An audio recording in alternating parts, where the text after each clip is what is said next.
สวัสดีเพื่อนสมาชิกนารารังนกนะครับศูนย์จำหน่ายอุปกรณ์บ้านนกแอ่นครบวงจรนะครับสำหรับบ้านนกที่นี่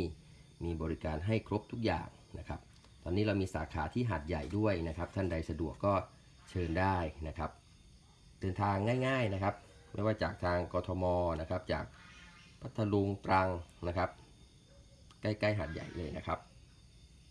ห่างจากแยกคลองหวะประมาณ2 กิโลเมตรนะครับเดินทางไปไม่ถูกก็โทรได้นะครับ0896577029วันนี้พามาชมเครื่องเจียหรือว่าเครื่องกรอนะครับขัดผิวรังนกเนื่องจากว่าไม่ว่าจะเป็นรังนกดิบหรือรังนกที่เราล้างแล้วนะครับบางครั้งเนี่ยเอามาดูปรากฏว่ายังมีในส่วนของร่องรอยที่ยังไม่สะอาดหรือเป็นคราบนะครับเป็นเม็ดอย่างเงี้ยนะฮะทำให้ราคาไม่ได้ตามที่ต้องการนะครับเพราะฉะนั้นการทำความสะอาดอีกครั้งนะครับก่อนบรรจุกล่องจำหน่ายก็ถือว่าเป็นเรื่องที่สำคัญตัวเครื่องนะครับตัวเครื่องที่ให้มาพร้อมชุดนี้ก็จะมีตัวเครื่องตัวนี้นะครับมีสวิตช์มีอะแดปเตอร์นะครับอะแดปเตอร์มีหัวพ่นขนาดต่างๆให้ในกล่องนะครับนอกจากนั้นนารารังนกเราก็ยังให้เพิ่มไปอีก30หัวนะครับ30หัวขัด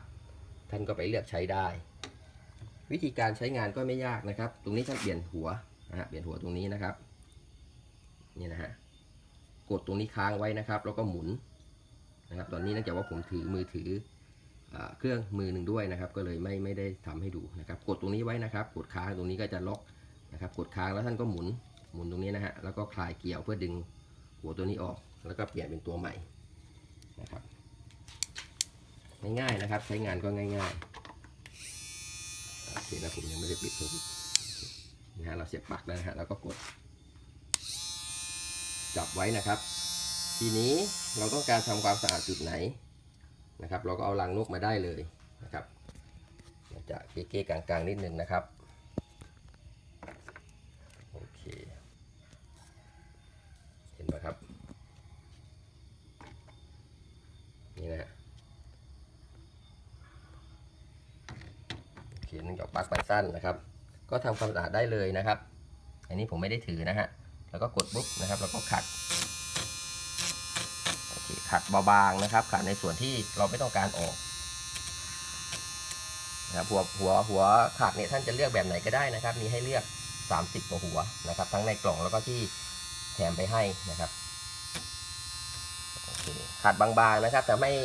น้ำหนักรังนกไม่เสียนะครับจุดไหนที่ท่านต้องการไม่ต้องการนะครับท่านก็ขัดออกนะครับไม่ว่าจะเป็นคราบเหลืองๆนะฮะหรือว่าเป็นเม็ดเล็กๆอะไรพวกนี้นะฮะตัวนี้สามารถขัดได้ทั้งรังนกที่ล้างแล้วนะฮะแล้วก็รังนกที่เป็นรังนกดิบนะครับที่เป็นรังนกขนแล้วยังมีคราบเหลืองๆติดมานะครับพอขัดออกแล้วทำให้รังนกดูสมบูรณ์นะครับแล้วก็ดูมีราคาขึ้นนะครับท่านก็จะจำหน่ายได้ในราคาที่เพิ่มขึ้นนะครับจากสภาพรังนกที่เราทำความสะอาดแล้วโอเคนะครับใช้งานไม่ยากนะครับ